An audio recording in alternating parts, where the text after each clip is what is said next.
चंद्रमोहन जी, एक सिंपल सी बात है कि देश का जनमन कह रहा है कि पाकिस्तान और उसके दोस्त हमारे दुश्मन हैं, तो इस जनमन को एक्सेप्ट करने में क्या दिक्कत है?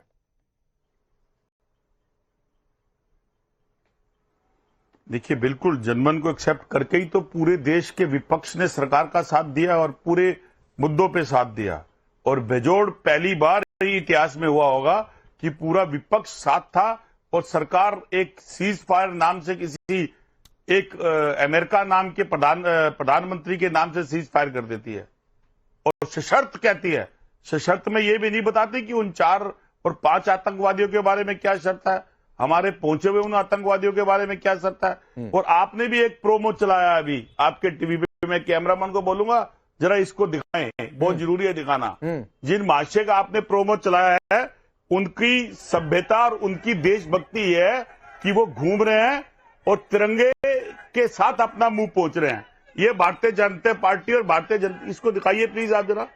ये भारतीय जनता पार्टी और भारतीय जनता पार्टी के जो देशभक्त लोग हैं उनका चाल चरित्र और चेहरा है। और ऑपरेशन राकेश जी आपकी दाद देने वाली है वैसे, क्योंकि आपने कर्नल सोफिया पे डिबेट नहीं करी और आपने कर्नल सोफिया की जो बात हुई उसके ऊपर आपने सरकार से प्रश्न नहीं पूछा, उस मंत्री से प्रश्न नहीं पूछा। अरे उस मंत्री को निकाला जाए, उस मंत्री के साथ जाकर नहीं खड़े हो गए चंद्रमोहन जी। पुलिस कार्रवाई करी, विजय शाह ने जो कुछ कहा उसका कोई समर्थन नहीं कर सकता है और एफआईआर दर्ज कर ली गई है, कानून देखेगा। और मेरी जानकारी में नहीं है कि बीजेपी के किसी नेता ने समर्थन किया हो। वो किसी और सुनिए, मैं क्यों कह रहा हूं आप कंफ्यूजन में हैं। पत्रकार तो है, आप क्यों कंफ्यूजन में हैं? आप अमेरिका के प्रधानमंत्री, मान गया मैं आज को, आप क्यों कंफ्यूजन में हैं? मैं भी मान गया चंद्रमोहन जी, अमेरिका के प्रधानमंत्री राष्ट्रपति हैं, प्रधानमंत्री नहीं। तो पहली बात आपका कंफ्यूजन, माइक इधर से उधर करेंगे, इसी बात के लिए स्पष्टि दे रहे हैं। अरे भाई फिर वही बात है, देंगे। राकेश पांडे ने आधे घंटे का प्रोग्राम, अरे राकेश पांडे पर छोड़िए ना भाई, राकेश पांडे को चंद्रमोहन जी आप अपनी सियासत की चिंता करिए सर, राकेश पांडे की पत्रकारिता की चिंता मत करिए। दोस्त हैं आप मेरे, राकेश नहीं सर छोड़िए, दोस्ती देख लेंगे। दोस्त है स्क्रीन के बाहर, दोस्त है स्क्रीन के बाहर, डिरेल मत करिए। दोस्त है स्क्रीन के बाहर, दोस्त स्क्रीन के बाहर है चंद्रमोहन जी। मैं कह रहा हूं आपकी मेरी दोस्ती पर्सनल रिलेशन स्क्रीन के बाहर है, स्क्रीन पर नहीं। यहां पर मैं पत्रकार के तौर पर हूं, सवाल पूछूंगा और आप एक नेता के तौर पर जवाब दीजिए। तो विजय शाह के पीछे जाकर मत छिपिए, वो सवाल अपमानित शब्द बोले नहीं घुमाइए नहीं। आतंकवादी क्यों मुस्लिम वोट बैंक की चिंता है क्या? देशभक्ति मुस्लिम वोट बैंक की चिंता है? घुमा नहीं रहा हूं मैं, जाने नहीं दे रहा आपको, आज जाने भी नहीं दूंगा। नहीं मत जाने दीजिए, मैं भी जाने नहीं दूंगा। अरे मैं भी जाने नहीं दूंगा, खींच कर लाऊंगा यहीं पर। क्यों माइक इधर से उधर हुआ? इतना प्रेम मत, क्यों माइक इधर से उधर नहीं हुआ चंद्रमोहन जी? मुस्लिम वोट बैंक की चिंता है, तुर्की मुस्लिम देश है, विरोध करेंगे तो वोट बैंक की चिंता है, इतनी पॉलिसी पैरालिसिस है। राकेश पांडे जी, अगर आज आप डिबेट करते और पूछते कि सर प्लीज, कर्नल सोफिया का अपमान करने, हाँ कर्नल सोफिया का अपमान कोई नहीं सहेगा। मैं यहां से कह रहा हूं कर्नल सोफिया का अपमान कोई नहीं सहेगा। और ये सवाल है सिद्धार्थ यादव, उसका जवाब देंगे। मैं उस सवाल से बिल्कुल भाग नहीं रहा हूं, आप अपने सवाल का जवाब दीजिए। अरे वो सिद्धार्थ यादव बोलेंगे ना, आप अपने सवाल का जवाब दीजिए। क्या ये मेंटलिटी है Bharatiya Janata party? Colonel Sophia Qureshi का अपमान कोई नहीं सहेगा। कर्नल सोफिया कुरैशी के साथ इस देश के 140 करोड़ लोग खड़े हैं चंद्रमोहन जी। लेकिन अभी तुर्की के बयान पर, तुर्की के बहिष्कार पर बोलिए, है हिम्मत बोलिए।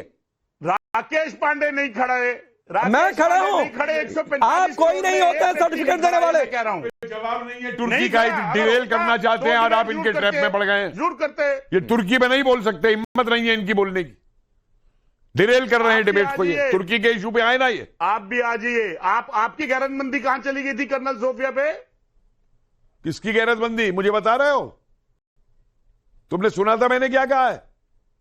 हाँ, आप ही को कह रहा हूं कि हाँ जी, अपने कांग्रेसी प्रवक्ता से पूछ लेना मैंने क्या कहा था, समझ गए? और बीजेपी को बीजेपी के शर्मा से पूछ लेना मैंने क्या कहा था। सुनिए जनाब चंद्रमोहन जी, मैं किसी पार्टी का गुलाम नहीं हूं और ना मैं किसी परिवार का गुलाम हूं। और अब मैं बताता हूं राकेश जी आपको, इनकी टर्की में जबान क्यों नहीं खोल रही। गुलाम तो है ही। 2019 नवंबर के अंदर, अरे चुप कर, डिबेट को डिरेल मत कर। तुम लोगों में जवाब देना नहीं आता तो डिबेट डिरेल करते हो। सुन रहा था मैं, तुर्की में सुनिए इनका मुंह आप माइक बंद करवाइए, मैं बताता हूं ये तुर्की में क्यों नहीं बोल सकते। आप मुद्दे पे आ जाइए। मुद्दा यही है, चुप कर। नहीं एक मिनट में आगे बढ़ता हूं, आप आइएगा तुर्की वाले पर। चंद्रमोहन जी मुद्दा यही है कि दुश्मन का दोस्त दुश्मन है कि नहीं, पहली बात तो यह है। अगर आप इस पर बोल सकते हैं, कर्नल सोफिया कुरैशी का अपमान भी नहीं सहेंगे, उस पर भी सिद्धार्थ यादव जवाब दे देंगे। मैं उस सवाल से भी भाग नहीं रहा हूं और सवाल पूछा जाना चाहिए। 140 करोड़ लोगों का सवाल है, लेकिन अभी तुर्की पर आइए ना, बोलिए क्यों नहीं। मैं आपको टाइमर ऑन करके देता हूं, चलिए बोलिए। दुश्मन का दोस्त आपके लिए दुश्मन है कि नहीं है? ये तुर्की पे क्यों नहीं बोल सकते? मैं आऊंगा सोफिया कुरैशी पर, आपको कमिट करता हूं, लेकिन बताइए दुश्मन का दोस्त दुश्मन है कि नहीं है?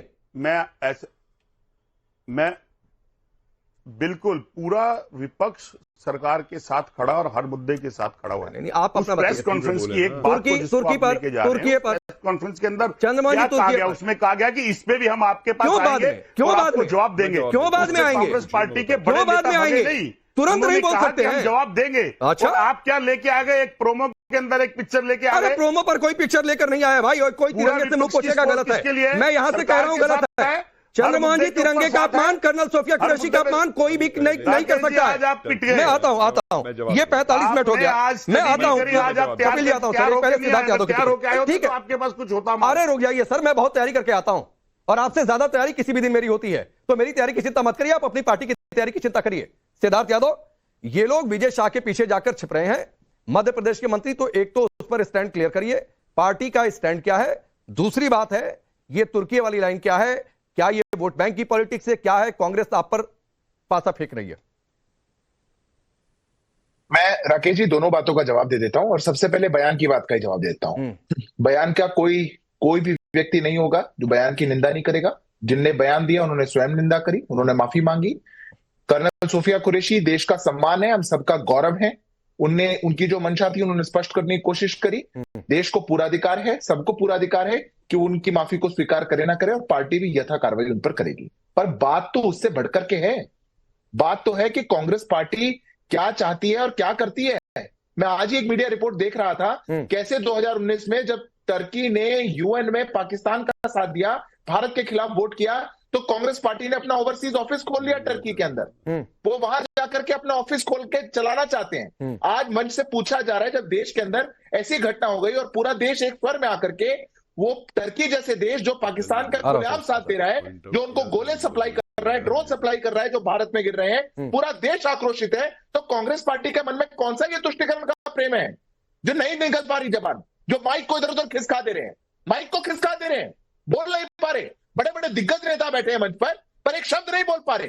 देश की भावनाओं से जुड़ना सीखिए, पर यह आदत हो चुकी कांग्रेस पार्टी की। जो भी भारत के खिलाफ होगा, जो भी भारत के विरोध में खड़ी ताकतों का साथ देगा, कांग्रेस पार्टी कहीं ना कहीं उनको बैक सपोर्ट देगी। ये बैक सपोर्ट वाली पार्टी है। ऐसे भारत विरोधी ताकतों को बैक सपोर्ट देने वाली कांग्रेस पार्टी को आज जवाब देना चाहिए। आप कह रहे हैं कि बड़ा याद आ रहा है आपको अमेरिका के राष्ट्रपति, देश की डीजीएमओ पे आपको भरोसा, अरे वो प्रधानमंत्री बोल दिए, आपको भरोसा नहीं। कंफ्यूजन इतना है कि राष्ट्रपति की प्रधानमंत्री ये भी तय नहीं कर पा रहे। नहीं, यही तो कमाल है राकेश जी। आपको देश के किसी संस्था पे भरोसा नहीं, देश की सेना पे भरोसा नहीं, पर कैसे कोई बात निकाल करके आए, किसी राष्ट्रपति ने ऐसा कहा, किसी उसने ऐसा कहा, उस बात को लेकर के राजनीति की जाए। कांग्रेस पार्टी संवेदनशील समय में भी राजनीतिक गिद्ध की तरह काम करती है, ये दुर्भाग्यपूर्ण है। आप लोग क्यों टर्की से प्रेम दिखा रहे हैं, क्या कारण है? ये ना जवाब। ठीक है, मैं आ रहा हूं। चंद्रमोहन जी जवाब दीजिएगा। कपिल जी भी इसमें ऐड करना चाहते हैं। कपिल जी, ये टर्की से प्रेम है, ये तुष्टीकरण की बातचीत है जो सिद्धार्थ यादव कह रहे हैं, और ये ओवरसीज ऑफिस वाला क्या चक्कर है? देखिए, मैंने इस बात को उठाया था, टर्की वाला जो ऑफिस इन्होंने नवंबर 2019 में वहां पे खोला था,